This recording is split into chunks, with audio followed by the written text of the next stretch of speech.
Hello, welcome everyone to Halloween Evil Lives show. I'm your host Michael with my very special guest this evening, Father Bob Belly. Welcome to the show, Father. Thank you. It's great to be here. All right, would you like to do a little introduction to our guest here, a little background about yourself? Sure. I'm a retired Roman Catholic priest. I've been a priest for 32 years, going on 33. And I currently, I'm the founder and the co-director of the Holy Sword Apostolate, which is a education apostolate, and also it helps people with uh, issues of demonic or negative haunts. I also work with Nesper, and I've worked with also Ryan Buell and PRS, and uh, and I love doing podcasts. It's a pleasure having you on, Father. Would you like to give us a little background how you got into demonology and exorcism itself? Sure. Uh, well, I'm not an exorcist. And, exorcism is something that's part of our priesthood, but we can only exercise that at the discretion of our bishop, because it is a dangerous thing. When a person is truly possessed. I have not done an exorcism. I've done deliverance ministry, but not that. But the where I got into it was at a young age. I had an interest in like miracles and apparitions and healings and visions, but also in the whole notion of good versus evil, and that carried me right through to my priesthood. And I felt that my priesthood could be used in the battle of good versus evil. So I did a lot of studying up about that. But it wasn't until much later in my priesthood when I had become a pastor that uh, I began to meet people in the paranormal field. And so I began to respond and help groups with house blessings. And then finally, by happenstance, and I got to meet Ryan Buell, and we formed a friendship. And so he invited me to help him on Paranormal State, and that's when things really started to blossom. And I founded a group to help people in the local area. That's awesome. And also, you were a part of helping contain Annabelle, right? As the people there were watching, they saw you giving the blessings, right? Yes, I was invited, and I've been friends with Nesper for quite a long time. I have worked with Lorraine on Paranormal State, met her, worked with her. We formed a very, beautiful friendship. And through that, I had met members of Nesper. And so one of the members, God rest his soul, Dan, invited me to come on to the tour to help them as a priest to, keep any of those haunted objects at bay. So I went on the trip with them. It was an amazing experience, tiring experience, because it was all, we didn't fly anywhere. But yeah, and so that was the most that I've ever was involved with the museum. I've been to the museum. I blessed the museum. Lorraine had me a few times when I was, new on Paranormal State, but this was the most intense this past year. Yeah. What are your opinions on Annabelle? Like, did you feel something push back when you were, doing your Uh, blessing? Did you feel something? I did. I didn't have a lot of like negative experiences, but that's not unusual. Whenever I've gotten called into homes in places, and they said, "Oh, all this experience is all this phenomenon is happening," I go in there and nothing happens. uh, they don't want to perform in front of the priest. You know, they don't want to give themselves away. I mean, there was a time a few years ago when I was at Gettysburg, and I was at the museum, the makeshift museum.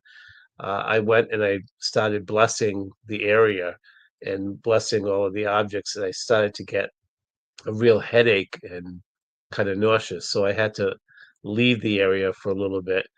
I prayed for a while and then I came back and then finished the task. Uh, also,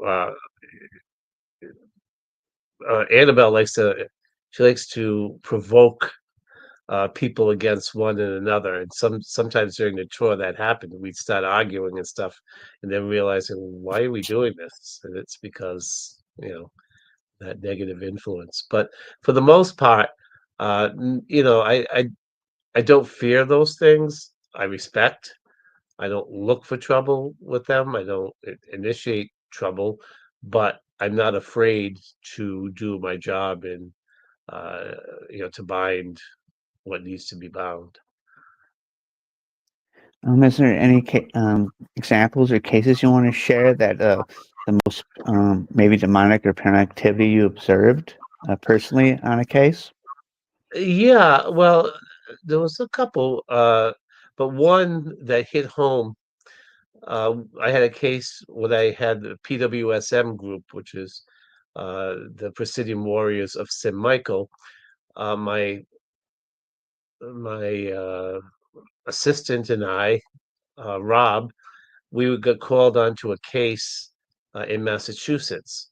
So he and I and his wife, who was, she used to put together the case manager, we all went to this particular house that we were called to. And on the way there, my friend's wife loves to drink iced tea. And she started saying, "This iced tea smells like urine." And we go, "What?" So the husband grabs it, he smells it, and he said, "It does." And then I took it and smelled it because I really thought they were crazy. And it's like, "Oh crap, it does." So I said, "I don't know what we're going to be, come into. What does this mean?" We walk into the house and the young lady is there on the bed sitting in a pool of urine. And so then I knew it was something formidable. After several hours of praying over her, I began to see that she was exhibiting um, clear signals of demonic possession, not just oppression or obsession, but possession. And I said, I got to stop here. I really, I can't go further. I need more expertise on that. So I stopped. I did the best I could, and then I called the bishop of the area and explained it to him. He actually knew who I was because he was from Rhode Island originally, and so he sent an exorcist, to into that job. So, but it was harrowing because no matter what I was doing, it wasn't helping. Um, so, but another case that really hit home was because it was personal. Uh, and this actually, you can watch this episode, uh, a haunted, the old series there that was on Animal Planet. They actually picked up this case and they picked up our footage. And in that case, we got called to a convenience store in Massachusetts, and there was some kind of activity. When we got there, we went into the basement, and sure enough, there was activity. One of our cameramen that was, photographing it, got bit. I heard him say, "Ow." So we went over, and there was actually a gouge on his arm. My assistant Rob at the time, he is an empath, and he began to really like almost drop the camera, and he was really overcome. And so I prayed over him and for a little while, and then he came back to. So it was phenomenal like that. There was all of a sudden behind us a huge box, and it just fell on its own. Finally, after a little while, we were able to be victorious. We got the evil spirit out, and there was no problems after that. at the convenience store. However, coming home, didn't realize it, but something uh, followed my assistant, Rob, and all of a sudden he started having activity in his home. And Oh, he was getting violent dreams. So he was a seasoned investigator before he came on to assist me in doing spiritual warfare. So he actually taped his sleeping, and you can see where he was thrashing and thrashing. But mm, also at one point, at a little night table near him, you could actually see a candlestick move from one end to another. It was on film. And then, are you familiar with a siren, which is a almost like a banshee, and it yeah, screams? yeah, I've heard of At those. midnight? Okay, well, he heard that outside of his house, and actually, it's on tape. And the next morning, they asked around, nobody heard anything. And let me tell you, it was so loud, somebody would have heard something. So we tried a couple of times, and it was very formidable. It was a seducing spirit, an incubus, and Okay. so it was, uh, wreaking havoc with him with sexual dreams and all of that. And the second or third time we got there, oh, and then one of the guys who was monitoring uh, the equipment, he at the house was complaining something. He felt something on his back. He took his Mm. shirt off, and there were three marks on his back. So he got freaked out. So it's like, oh boy. So it was very intense, and for me, it it hit home because it's a friend of mine and his family that this is happening to. So it got very personal and very frustrating. Finally, I don't know where I got the idea except for divine inspiration. I finally said to the wife, look, this is a seducing spirit. You're the wife. You need to tell this entity that he's yours. You have no place here. You need to leave. And then she kept saying, I love you," to the husband as I was doing deliverance prayers. And that finally got the entity out, and there was no problems after that. But it was formidable. It was exhausting. I was going to ask you, it must take a lot of energy It to does. clear these houses.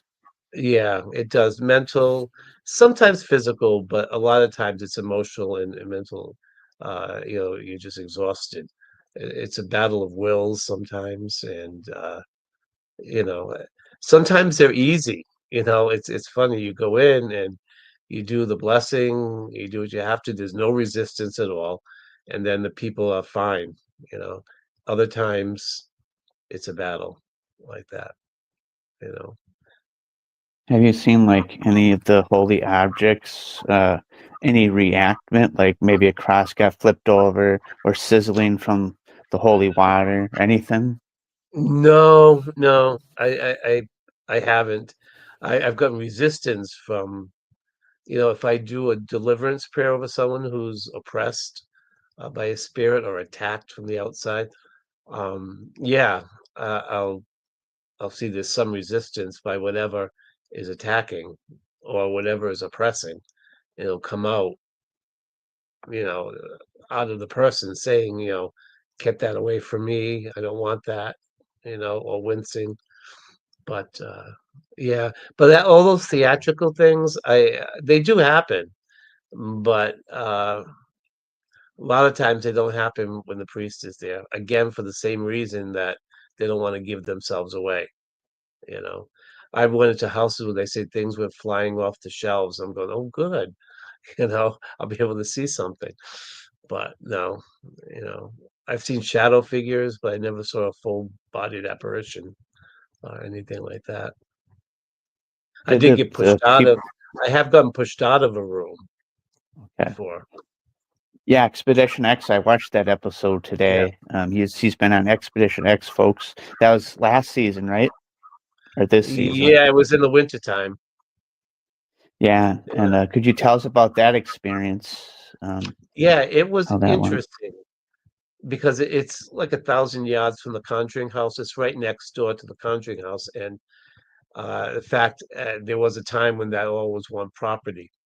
So my friend Patrick, had told me about he's having problems there, and they couldn't get any help. And so as we became friends, I said, okay, let me go over. And so we had like a little investigation, and sure enough, there was something there. So I said, okay, I'm going to do a deliverance over the house. Now, like I said, I'm not an exorcist over person, but there's a thing called a minor rite of exorcism.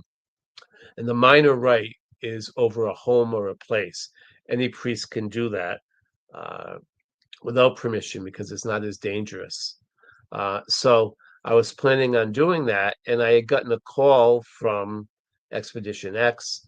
They had heard about me, and they wanted to just interview my input about demonology and spiritual warfare as they were dealing with a house in Rhode Island.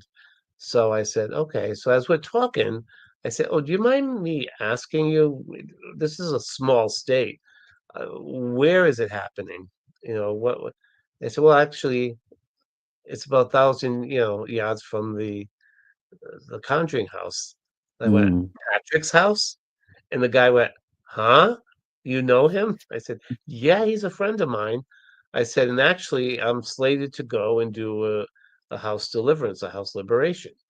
He goes, really? He said, do you mind if we tape it? And I said, fine. I've been on Paranormal State, so I was sort of used to, having that. So that's how that happened. And they were wonderful, very nice people, very, very nice. Yeah, so I got pushed out of a room when you were blessing one Yeah, of the it's one of the rooms. boys' rooms. Yeah, I went in to do it, and I've been in there before, but in this particular case, there was some kind of an energy that pushed me back. Um, it's happened at other places. It recently happened on the tour when I was at the Roadhouse in oh gosh, Rock Island, Illinois. And after hours, Ryan Buell, myself, and a couple of people, we went up to investigate some of the rooms up there. And one of the rooms, I literally was like, "You can't go in there." That was the force that I had. And one of the rooms, I had to get out because it was just so heavy in there.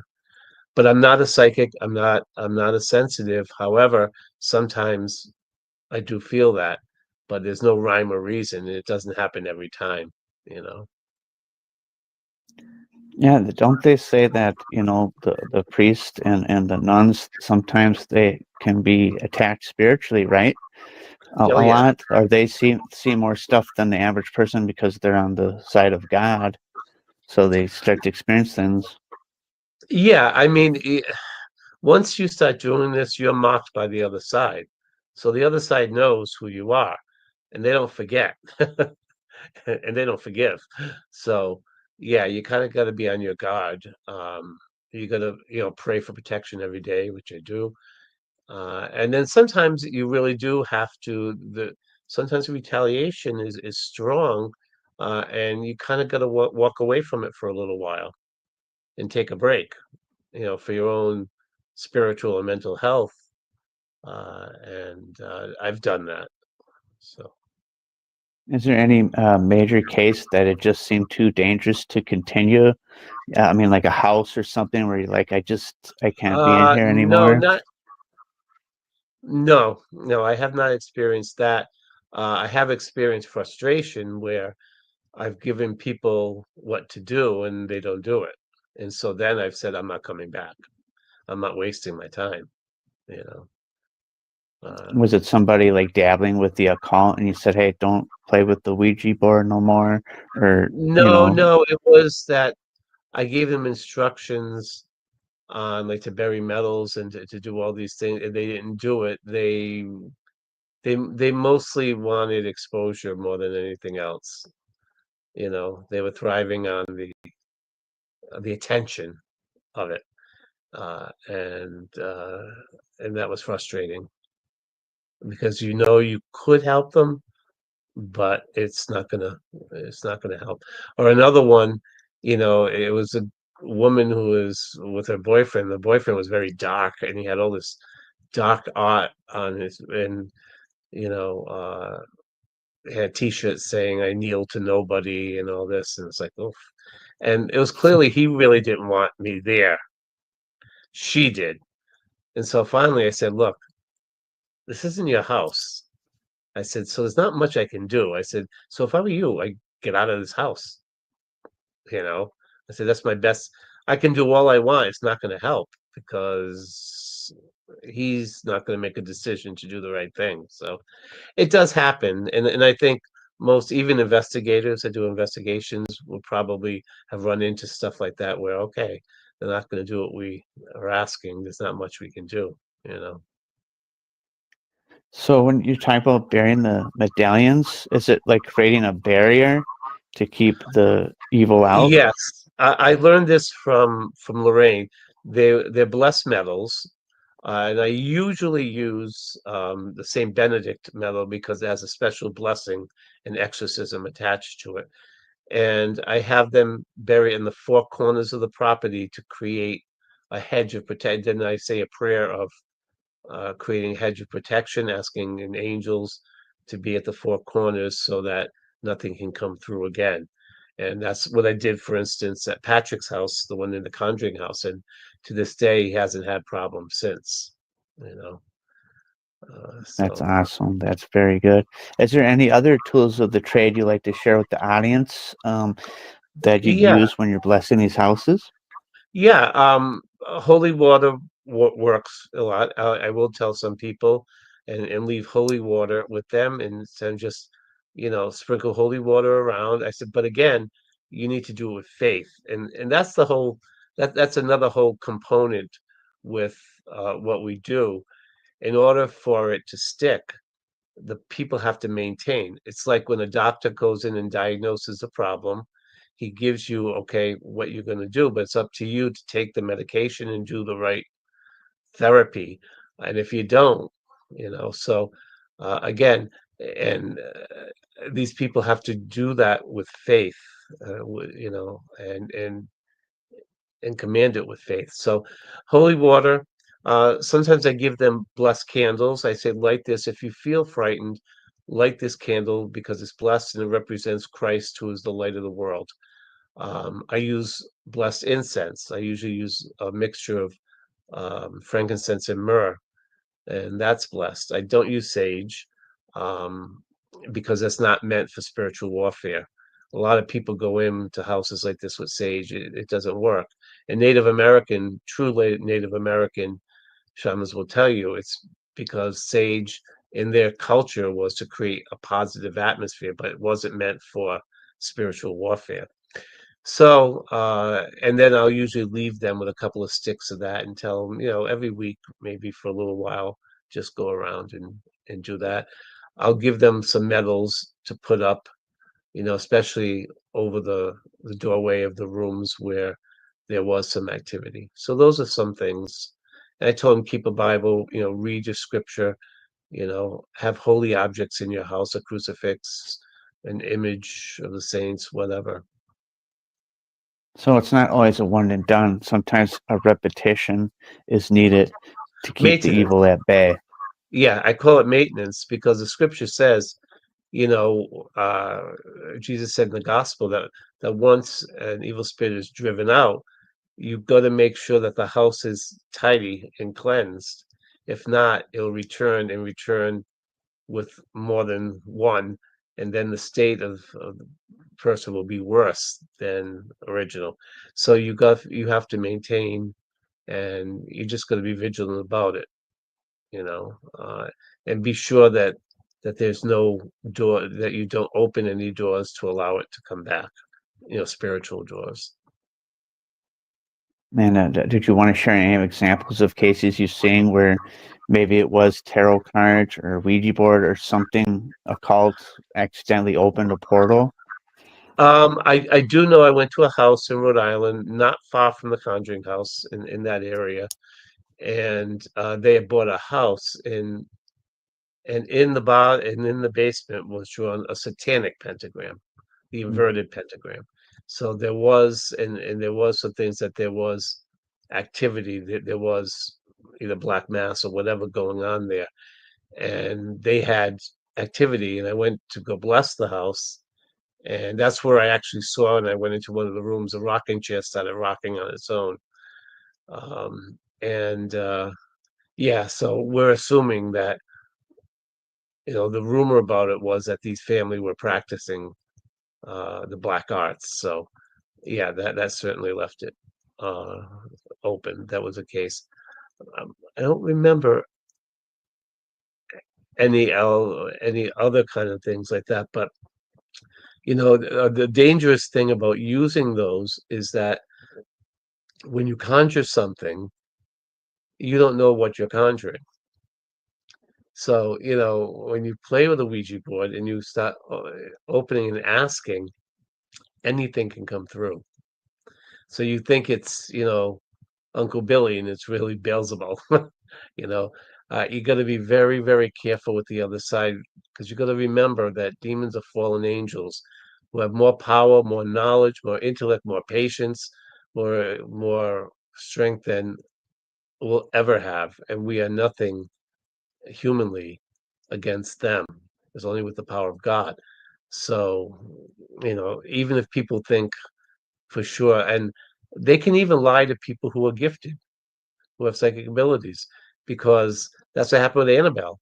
A psychic said that the doll was there was a spirit attached of a young girl named Annabelle Higgins. It wasn't. It was a demon. So you got to be careful. You just got to be careful when you're dealing with the other side. You know. Do they know like what happens when these demons leave the house? Do they go back to hell, or are they just standing around trying to get That's a back common in? That's what I question. always wondered. Yeah, I don't know where it goes. I send them to the cross. I send them directly to Jesus. Okay. But you don't know. That's why, people say, well, why didn't they just exorcise Annabelle? And because that spirit was so formidable that Ed Warren thought it best to contain it than to let it go somewhere. And that's why he did what he did with Annabelle. And also, it's an education tool too, you know. So So you worked with Lorraine Warren in some cases, or helped out, yeah. consult. Is there any stories you want to share with that you had with Lorraine? Yeah, we had a formidable case of paranormal series called I Am Six, or Return of the Six. It was a young girl, and we were helping with that. And Lorraine got the inspiration that she said, this is, we thought it was a formidable case. So she said, we're going to go through the neighborhood and ask people, give them a candle, ask them to pray with us. And I'm going like, really? And I'm going like, I don't Never want to know. do I don't want to do this. Just bang on. They're going to think we're crazy. But you don't say no to Lorraine Warren. You just don't. She had that tenacity and all that. So of course I didn't say no. So and we went door to door and asked, and got that. She's the one that taught me about the four metals and thing, but she wasn't necessarily there during the time when I was doing the deliverance, or she wouldn't be right there at the time. It's when, you know, she had gone in and did a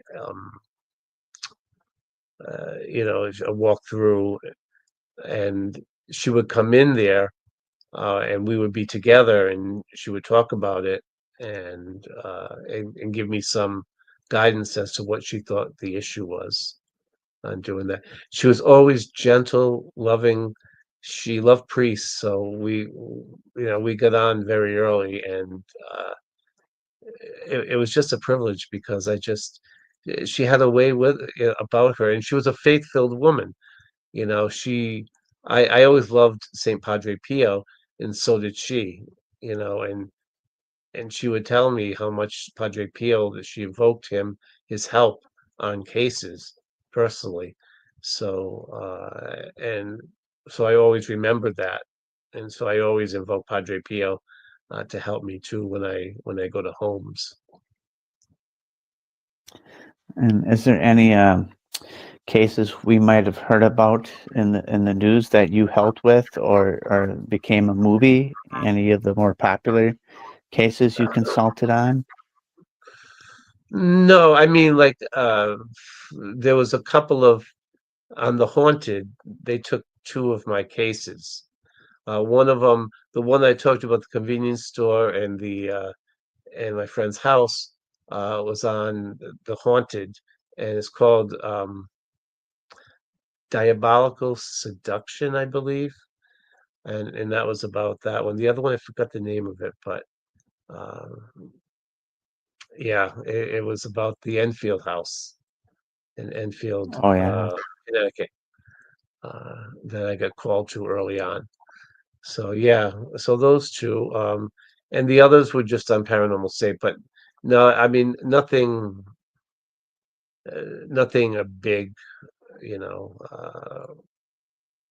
like famous cases that they made, movies on just the case. Anything inside the museum besides Annabelle that you feel that could be a threat or was pretty evil? Yeah, there's one called the Shadow Doll. The Shadow Doll looks pretty hideous, and the whole reason why it was made to kill. And so what they would do is take a picture of that, and this is how, this is the story went, and then there's some kind of an incantation that you write on the back of the picture, and you send it in the mail to somebody. And they say if they pick it up and they read and see the image of the Shadow Doll, then they'll die. It's a Hmm. curse they put on. Um, so it's obviously we don't know what the incantation is, thankfully. So I mean, it was more evil because it was created to kill. But unlike Annabelle, it's like in and of itself isn't going to do the same kind of thing because the component isn't there. Whereas with Annabelle, if you start taunting and challenging, you could be into some serious trouble. Um, so, but that one, I think they say that's the most threatening because it's the most evil because it was created to kill. Uh, in that one. Yeah, it's some scary stuff that someone would create such a thing, you know? Well, they say too that I've had a friend of mine in an old house that I was called in there because there was activity, and then she loved rocking horses, small rocking horse. She bought one at an antique store, and and then after that, there started being activity again in the house, and it was strong. And so after that, we learned that it was like that was a conduit. So finally, I said, you need to get rid of it. So John Zaffis came and picked it up, and we got rid of it. So, but I was told that some people, evil-minded people, would curse an object and then give it away to like a consignment store or whatever, do that so in hopes that somebody would take it. And there are just crazy people in our world. I was just thinking about that, like, they have thrift stores, and sometimes they say maybe you shouldn't buy something somebody else bought or used because there might be something attached to it. I've heard of Yeah, cases of that.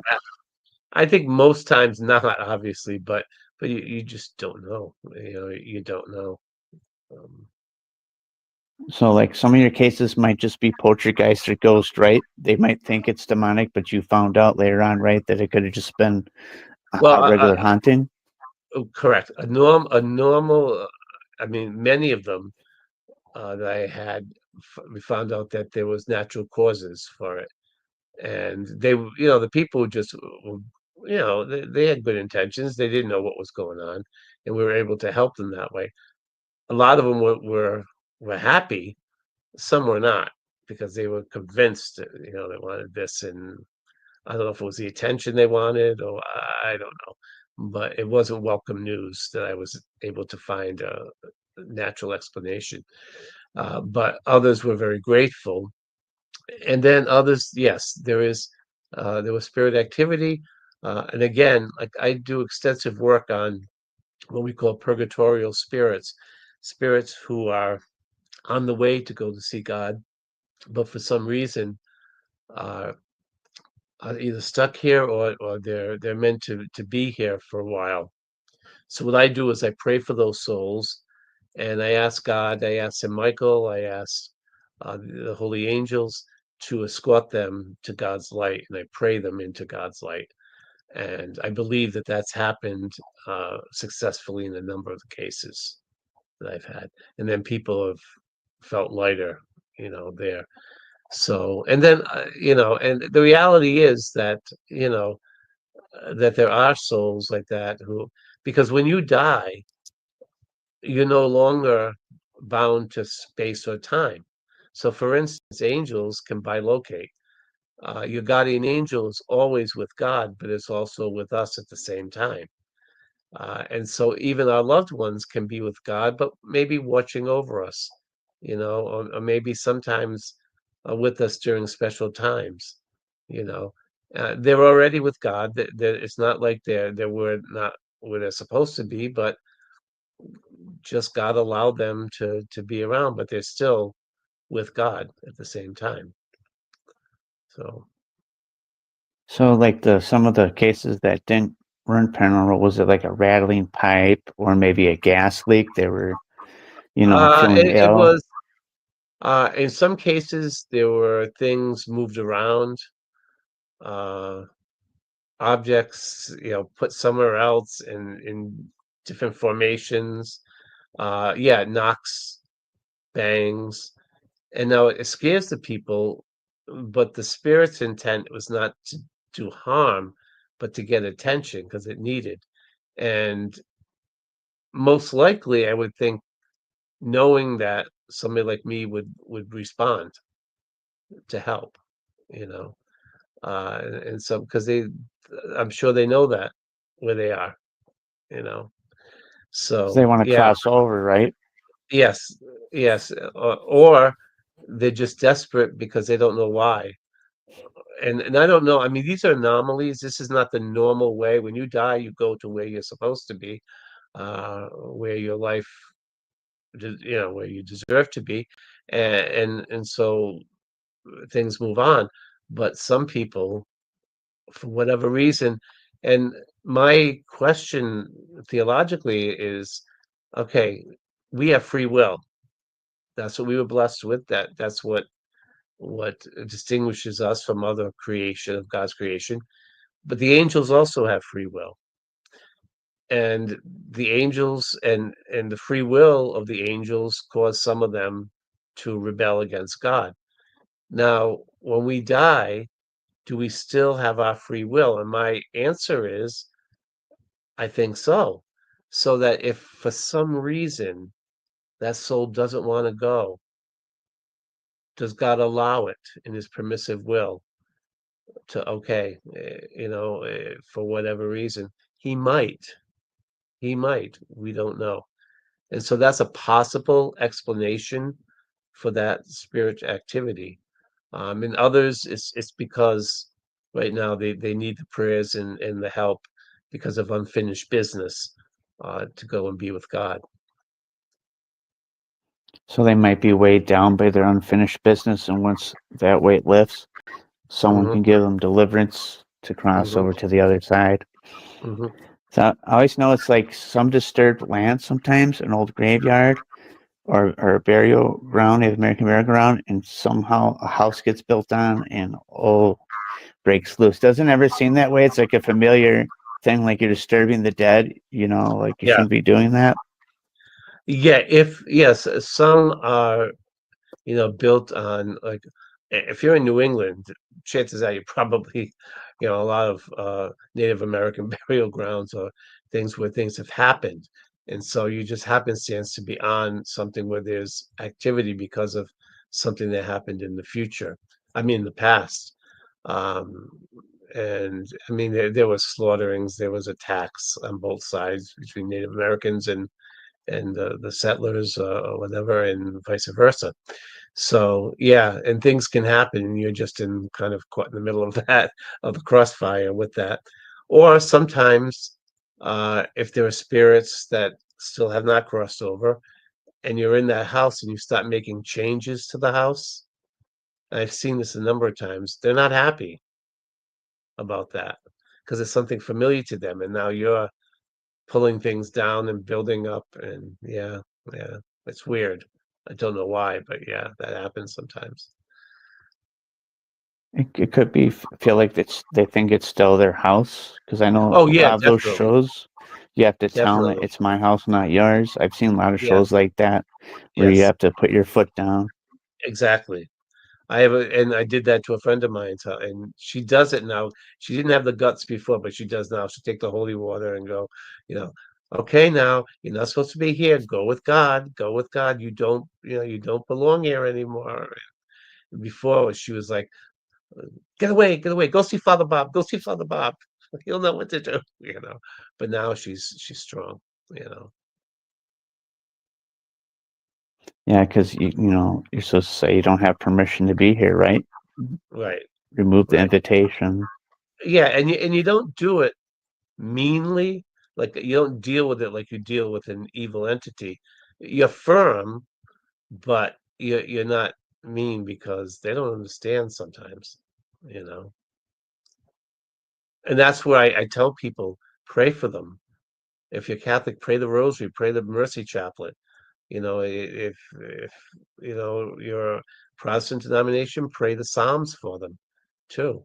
You know, and pray that they find peace and no longer subjected to where they are. You know. Did you guys have anything else happen on the road trip, educating the public about these paranormal items? Did any other paranormal activity occur while doing that? No, not much. That was about it. You know, that was about it. Some people had some personal phenomenon happen, which I don't really want to go into because it's their story to tell, and I don't know if they're ready to tell it. But yeah, a couple of people were, you know, because we had to bring, you know, the doll in with us even to the hotel room. So Hmm. because we couldn't chance leaving it out because if people recognized the truck or whatever. Um, so, but again, and the important thing to realize that it's not a she, it's an it. You know, it's you know, and a lot of us don't even want to really call it Annabelle because it's not. It's not a little girl.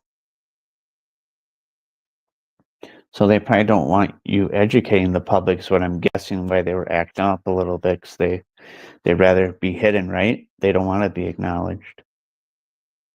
Some of the items.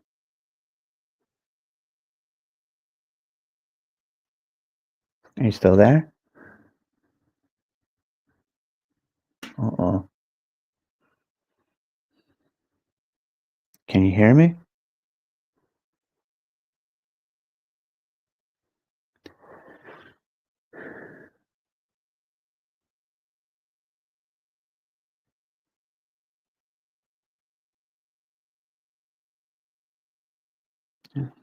I'm just going to see if Father Bob can rejoin here. Let's see if I can get him back on.